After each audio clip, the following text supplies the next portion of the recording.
How to connect Meta glasses to Instagram. So it is possible you can connect your Instagram profile to the Meta AI app so your Meta glasses can share photos or whatever you like. Now, what you're gonna do is to pair your glasses with the Meta AI app first, of course.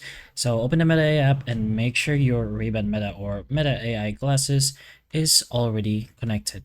Then just connect Instagram inside the Meta AI app.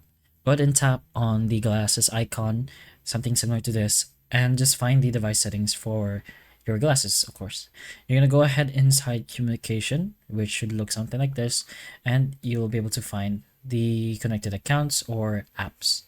So from here, you can go ahead and log into your account. Let's say you are going live, and then you will be able to find the Meta Glasses option once you are going live in your Instagram.